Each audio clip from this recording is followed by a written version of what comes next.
บุญมีตลอดโศกเข้ามาอยู่เลยเห็นเนาะทางพระอาจารย์เพิ่นเห็นเนาะให้เทกลางอีบาทโมเลจักเถื่อต้องเลยหินนี่บ่พ่อเป็นเนาะทรายก็บ่พ่อแหละหินก็บ่พ่อดอกกระเทินได้อยู่2โอ้ปดเกือบได้บัดนี้เนาะคือเราต้องปดเกือบได้บาทปัดสิหาพี่น้องบ่หาเพิ่นนั่นแหละซื้ออยู่ซื้อกินเด้อโอ้ซ้ำนี่ก็เอาแล้วเทนี่นะนี่1 2 3 4นี่4แล้วก็เทหอดลงกันเลยคนได้นะไปเลยพุ่นอันนั้นเอาสิจ้างโอ้ขอยอยากจ้างบ่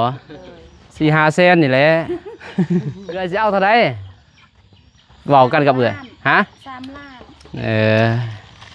3 ล้านพระอาจารย์ที่ช่วยเหลือร้านแล้วก็น้องมาตลอดก็ขอบคุณขอบใจเด้อความเจ็บบ่ให้ใดความไกลบ่ให้มีขอสุขภาพแข็งแรงอยู่ในสิ้นในซ้ำก็ขอให้เจริญรุ่งเรือง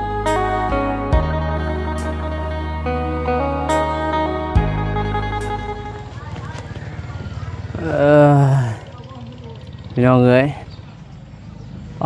ตัวเรียบร้อยบ้านน้องพินมางามแท้บาทนี่องตองเลยโอ้ดูหุบตัววีเลยเนาะเพื่อนซองไอ้นอกเลยซองไอ้น้องมันนี่เป็นโมเดิร์นมันนี่เป็นทรงกรุ๊ปธรรมดาเลยเนาะป้างามเลยเนาะโอ้เรียนกันเลยเนาะสุดยอด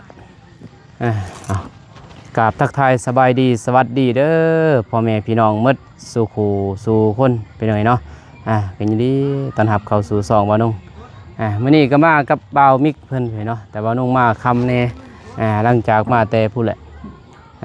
ไปผลไปเป่าทางแม่เฒ่าเพิ่นเนาะกับบ่ทรงบ่เศร้าโอ้ไปห้องหมอก็เมื่อยไปหมอดูก็เมื่อยเนาะไปเจ็บปอดแอดเลยยั่งอยู่ในนี้ก็บ่าวนุ่งก็จนมาคำเนาะบัดนี้สิมาแต่เว้นก็มาบ่ได้บ่าวนุ่งแต่เช้าตื่นแต่เช้าก็ไปเนาะบ่ได้พักได้พรเลยมาแต่หันกะที่คำออกมานี่เนาะมื้อนี้แต่ได้มื้อละคลิปแล้วเนาะบัดนี้บ่าวนุ่งก็มื้อนี้ก็เข้ามาหาทางน้องจันทนาเนาะหาน้องจันทนาเพิ่นเพราะว่ามันมีทั้งพระอาจารย์เพิ่นเนาะให้ทางบ่าวนุ่งก็จักสิว่าเนาะบ่าวนุ่งก็ปฏิเสธบ่ได้เนาะเพิ่นให้เป็นสะพานบุญให้เลยนี่แหละเทพี่น้องเอ้ยเนาะโดยเฮ็ดยังเทกลางนั่นแหละพี่น้องเอ้ยเนาะไปเข้าไปหาน้องเพิ่นก่อนเฮ็ดซังเรือซะได้ผ้าว่าได้ติกกเสาแซวยังดิคิดว่าผ้าสิยังมีแล้วก็เลยบ่ทันผ้ารถนี่กันหมอกกันหมอดบ่ไม่กันบ่สบายเด้อสบายดีเด้อน้องจะทาไปใส่ตกแต่งได้บ่เรียบร้อยบ่บ่ให้อยู่ใกล้ปานใดเด้อนั่นเด้อเห็นบ่อันนี้แหละเอาอย่างเงี้ยห่างแน่นิดนึงจะบ่พอมันดูพื้นนี่มันอยู่นี่มันฮ้อนเลยตู้เย็นฮ้อนสิเปลืองไฟเฮาแต่ตู้นี่ป้ายอยู่นี่แหละปากเฮียงจันอันนี้ตัวนี้ก็แล้วบ่แล้วมื้อนี้เขาแล้วบ่นี่บ่ฮู้เขาว่าแล้วนั่นนี่แหละก็บ่ฮู้กันฮะน้องก็บ่ฮู้เขาว่าแล้วนั่นนี่ไผว่าแล้วนั่นนี่จักแล้วจักเขาคัดแล้วจักบ่ฮู้ใส่สิเด้สิแล้วก็มางามเถอะเว้ยสิแล้วบ่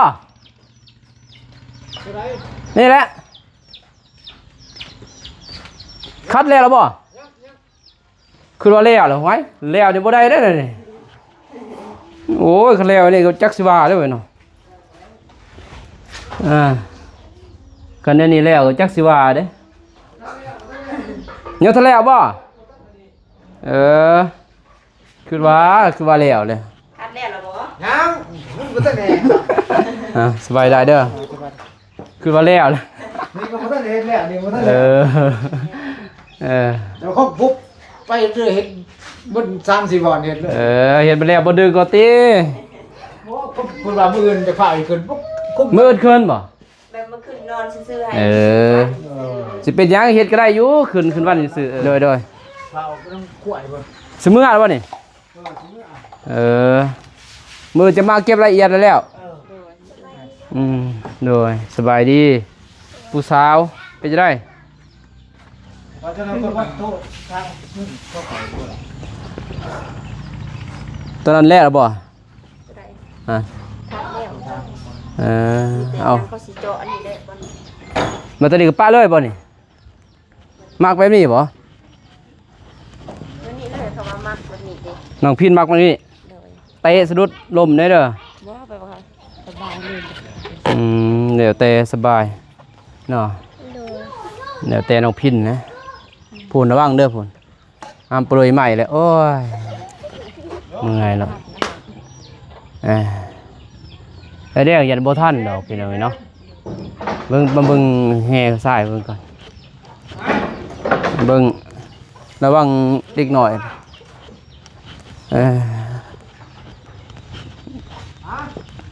ซ้ายนี่บ่พอดอกพี่น้องเนาะแห่นี่นะบ่พอกันฮะ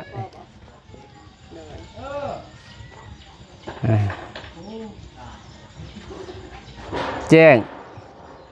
ข้าวอีกพี่น้องเอ้ยเนาะน้องบุญมีนางบุญมีซะแม่บ่มักแม่นี่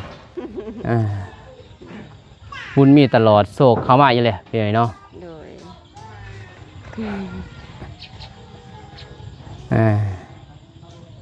เพิ่นทางพระอาจารย์เพิ่นเห็นเนาะให้เทกลางอีกบาทบ่แล้วจักเทื่อต้องได้เทกลางแล้วบาดเพราะมันเปื้อนแห้งเห็นเนาะเพิ่น โดยเปื่อนแห้ง ไปมามีแต่บัดนี้เทแล้วก็มีแต่ปลดเกิบ โดย ไปห้องน้ำปลดเกิบไปเดินครัวปลดเกิบ โดย ป้าบนหันแล้วก็ย่าง แต่อนามัยแหละ โดย สำคัญคืออนามัยเด้อ โดย ถ้าอายมาบัดหนาเฮ็ดมันโป๊ะเปื้อนบ่ได้เด้วยเฮาเฮ็ดเด็กน้อยเฮ็ดเฮาก็เว้าแล้วก็มันเว้ามันว่าแหละเด็กน้อยเพิ่นบ่ฮู้นะเฮาก็เว้าเพิ่นแต่บ่ต่อยตีดอกเนาะมีแต่เว้าบ่เฮ็ดอันนี้เพราะว่าเพิ่นเฮ็ดให้เฮามันงามเฮาก็ให้มันงามเพิ่นเบิ่งคืออายมาแล้วเบิ่งทายก็มันหกมันเถื่อนะ โดย พอสายพูนสายไฟก็ยังบ่ทันแล่นละเอียดเนาะเป็นย่อยๆแน่เพราะว่าทางน้องเมย์เพิ่นซื้อมาบ่ เท่าไหร่ย่างบ่ทันได้ซื้อมาน้องเมฆไปฝุ่นบ่ให้น้องเมฆไป เห็นอยู่มีแต่นั่นแหละงบทางบ่อนุ่งก็หมดแล้วเนาะบ่มีแต่จักสิว่าใดมีแต่ตัวเก่าบ่มีเนาะ โดย แต่ซื้อแหล้วเบิ่งก่อน และคือเบานุ่งเห็นตอนหันเด็มันหักใส่บ่ได้ บัดนั้นจังซื้อซื้อเองเฮ็ดจังได๋บ่เกิดแสนหนึงเนาะเนาะ โดย แสนหนึ่งฮะแนวจับสายไฟเด้แนวหลอกเพื่อนนะ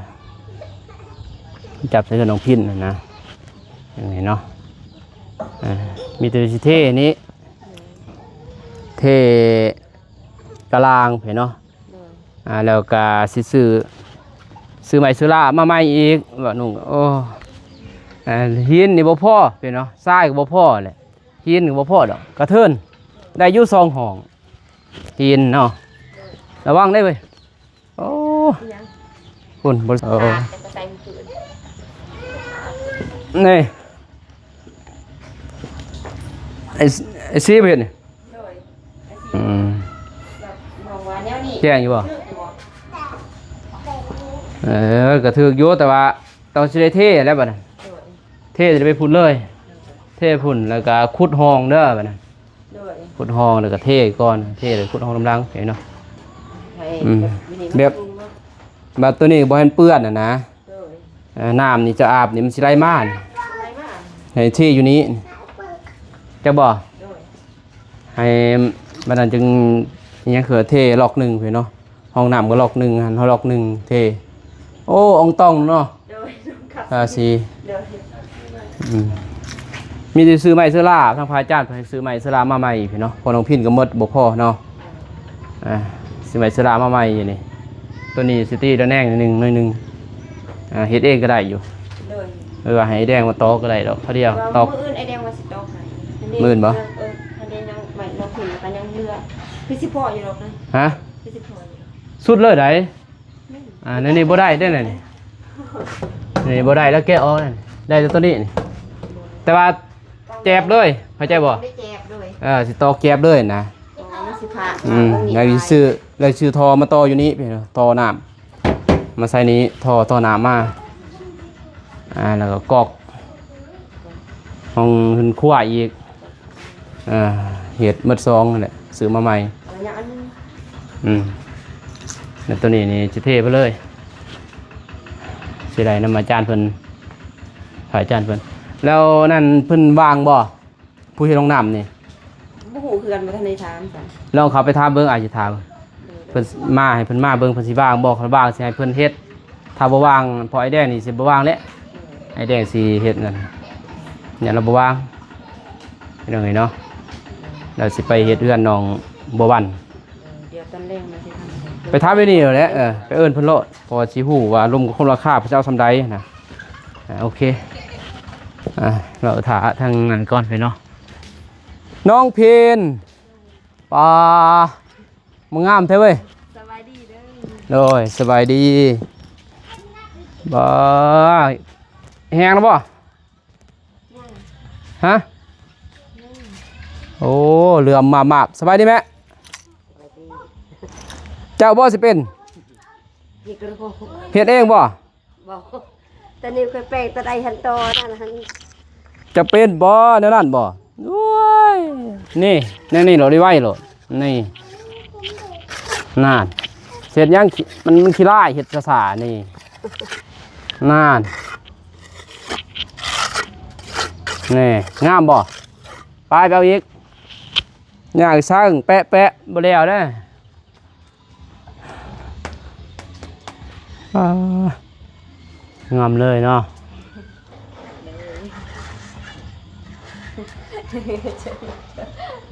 ยังอีก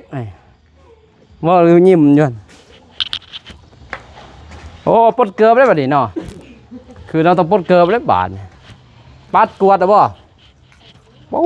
ขัดขนาดเนาะไผเห็นไห้มาขัดคักแน่นี่ซีบ่บ่เพื่อนเพิ่นพิเศษแน่เนาะโอ้ตัวนี้ใส่ล็อกเด้อบัดเด้อโอ้ล็อกทางนอกบ่ เลยทางโน้น เจาะหรือบ่ทันเจาะบ่ยังหมดบ่นี่ยังทันเจาะหมดบ่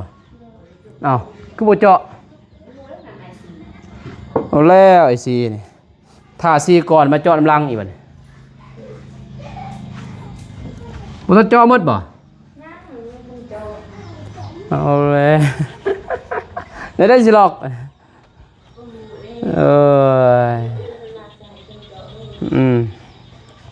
เรียบร้อยพี่น้องเอ้ยเนาะมื้อได้สิขึ้นมื้ออื่นว่าสิขึ้นนอน ขึ้นนอนมื้ออื่น โดยขึ้นนอนซื่อ ขึ้นนอนซื่อๆอ้าวเสียดซังกันบ่ฮะ ๆ มื้ออื่นขึ้นนอนซื่อ นอนสุดท้ายเลย ๆเป็นพิธีเอาเบิ่งเอาวัน แต่มือขึ้นแท้ๆมือใด บ่ฮู้เหมือนกัน บ่ทันมีเงิน อีกอย่างเพราะว่าตัวเองเพราะว่าสิต่อเลยนั่นครัวดิถ้าตอนครัวแล้วดิ สิหาพี่น้องบ่ โดย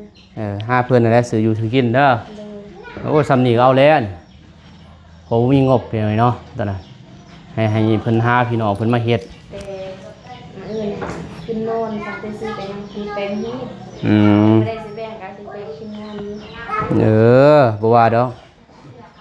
บ่บอกก็บ่มานะเว้ย เลยโอ้ก็ได้ ดอยไปลง เอ้ย แม่ยังใส่ น้าสาวนี่น้ำหมา อ้าว น้าป้าบ่มี ใส่หน้าสร้างอู้ตัวนี้คือว่าจากนั้นเนาะมันจากนั้นเนาะ เป็นจะได้คันบ่ใส่แป้นคือข้างนอกก็ใส่แป้น อืม ใส่แป้นอีกมื้ออื่นเราก็ใส่ โอ้ยานใส่บนนี้เด้อนี่อันตรายได้ คันบ่แบบย่านได้ ย่านนี่มันสิใหญ่กว่าเด้เฮาเบิ่งแต่ว่าซ้ำกันห่างนะ จำกัดห่างแต่ว่า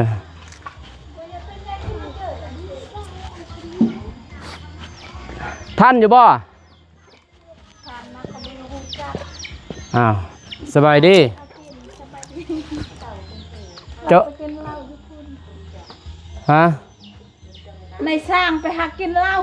เอาแล้วในสาวไปหากินเหล้าอะไรบาด จังไม้กระ ข้าเวียกอยู่บ่ บาบา บริคา เยอะค่าจำละเราน่ะอันตักจำกาหักเล่าอันนี้ไม่ก็เล่านะติ เจ้าข้าเวียกบ่ เล่าอัน ครัวลีเลยอยู่วะเห็นเมียสร้างนี่ เอาสิคาในไรยังมาทันดำหน้า อันแล้วบ่ข้าเวียกบ่ เรียกในอื่นนั้นยังมาทันข้าว เออคือว่า จุดประสงค์เฮาหันยักเทอยู่แต่เวลายังบ่อยู่เราจะหากินนี้มัน อ่ะเจ้าไปหากินเจ้าไปกินเหล้าโอน ก็ไปกินเหล้าอันนั้นไปหากิน โอ้ไปหาของกินบ่ซั่น ไปหากินเหล้า โอ้โหเขาก็งงเลยมันไปหากินไปกินเหล้าไปเลย ไม่ใช่ เออเจ้าก็ตัดสินใจบ่ได้ดอกกันน่ะเนาะอืม ทำเฮาหันยักเทเนี่ยเวียกยังมาทันหอดครับยังมาทันดำหน้า อืมเจ้าบ่ฮู้ดอกราคาเนาะไปนำเพิ่นไปไปรถ พยายามเพิ่นเขาบอกเขาแค่ อ้าวบ่ฮู้ได้อีก2คนน่ะ พอแล้วบางเทื่อก็มีแต่นาซาวว่าละสำนีแล้ว เออ นะมัน กันว่าเจ้าตัดสินใจเจ้าก็เว้าจบที่เจ้า ใส่กระดาษเขาว่าแพงอีก หอยแพ้เขาก็ต่อลงแล้วเนาะแม่นบ่ โดย สำได้พอใจ2กำ2พายแล้ว มันพอใจเฮ็ดสำนีก็ อื เฮ็ ม ดมันพอใจเฮ็ดก็บ่จักสิว่าอันนี้เฮาก็บังคับเขาบ่ได้ แจ็คแพกบ่แพกบ่ฮู้เท่บ่ได้นาดอกเท่ก็ทำเพียงเพราะว่าย่างขึ้นนะมันบ่ฮักบ่เพ่ดอกน้องพินขุดเอาเด้อเจ้าบ่มีงบเท่เงินบ่ขุดนี่เด้อขุดห้องเอาหั่นขุดแต่ห้องตัวนั้นห้องนี้มานี้ห้องหันไล่ไปทางใดเนาะไล่ก็บ่ไล่ดอกหันไล่ไปทางนั้นก็ได้อย่าบ่ไล่ไปทางบ้าน มันก็บ่ได้ดอกเป็ดสางโอ้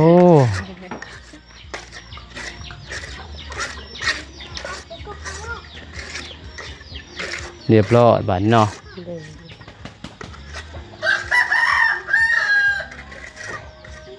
เดี๋ยวจะให้กระทันไก่อ่าน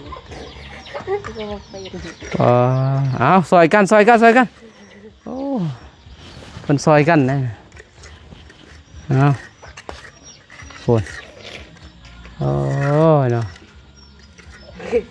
จานจะว่าฟันไป โอ้ย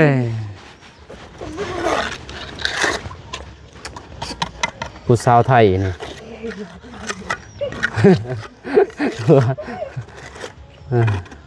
ผู้บ่าวไทยมากเลยนะพี่น้องไงโอ้โบกับเป็นเน่เนาะผู้สาวอยู่ตัวสาวนี่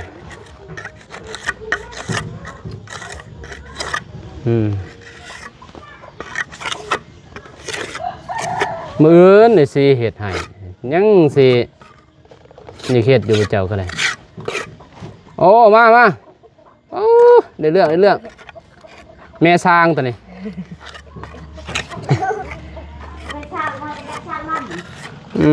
เพิ่นก็ยังเฮ็ดนะเพิ่นเฮ็ดหมู่เฮ็ด อยากทดลองนี่แหละ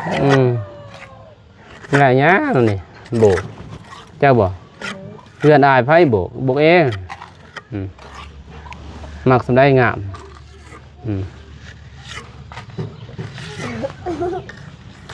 บ่เห็นดอกมือกล่องกับพุ่นทุกคนเว้นเสมอบ่น้องดอกงามบ่งามน้องพินหูเอง ตัวนี้ ตัวใดอีกตัวนี้บ่ เด้อ โอ้เฮ็ดหยังว่าตัวนี้คือบ่ทุบออกวะมันงามบ่ มันงามแต่ปลาเล่นนั่นมันจะบวกเอา เก่าอีก มันหมดแหละ หมดเก่าเอามาหามา ให้เช็ดกระเทือนใดนี่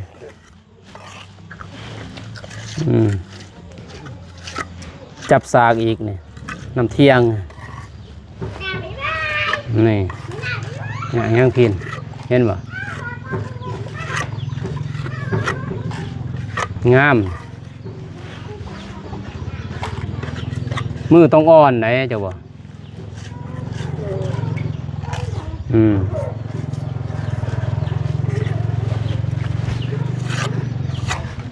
โอ้ตัวนี้ตัวไฮ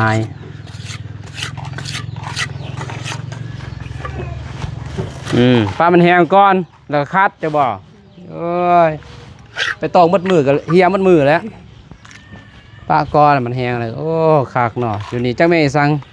คนเมาเรามากเนาะเจ้าท่าต้มตบผูบหัวแตกหัวแตกโหลดเนาะ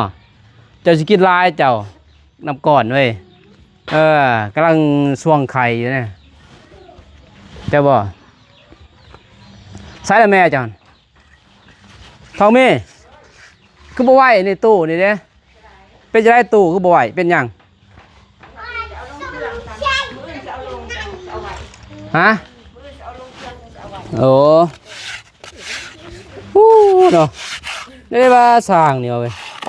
แม่นี่ก็ปะเลยอยู่นี่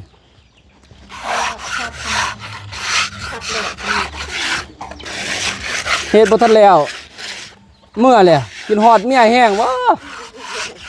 ไอ้แดงกับไอ้ซีนี่บ่ได้เรื่องเลยเป็นยังไงเนาะแล้วสิย่อคักๆเนาะแล้วสิย่อคักๆนะนี่แหละค่ะตะไดงามมดมาตายน้ำคันไดสุดท้ายสร้างตายน้ำคันไดแต่จะให้เป็นเฮ็ดใหม่ๆแล้วนี่บ่ได้แล้วนี่บ่งามเนี่ยบ่ผ่านนั่นตัวนี้ผ่านอยู่ตัวนี้ตัวนั้นบ่ผ่านเนี่ยมันเก็บงานใหม่บ่ได้แล้ว ปกติเดี๋ยวท่านยังเมื่อนะเดี๋ยวนี้โอ้จะเป็นยังไงเลยสงสัยยังเกินว่าดุนเลยไม่ดุน นอนจะดุนเลยมาแล้วบ่ดีเนาะเมียสร้างนี่อยู่เสียงบ่ตึ้งมันบ่อันตัวเวทอันนั้นตัวเวทหันเวทประมาณเลยเราอยู่ เราไปท้า โอ้ สร้างกันได้เราก็เฮ็ดยังเราสิ เท่นี่นะนี่1 2 3 4นี่4แล้วก็เท่หอดลงกันเลยคันได้นะไปเลยพุ่นเท่หันตัวนี้จะเอาออกเป็นเนาะตอนนี้เอาออก เราถามว่ามันบ้างหรือมันหน้า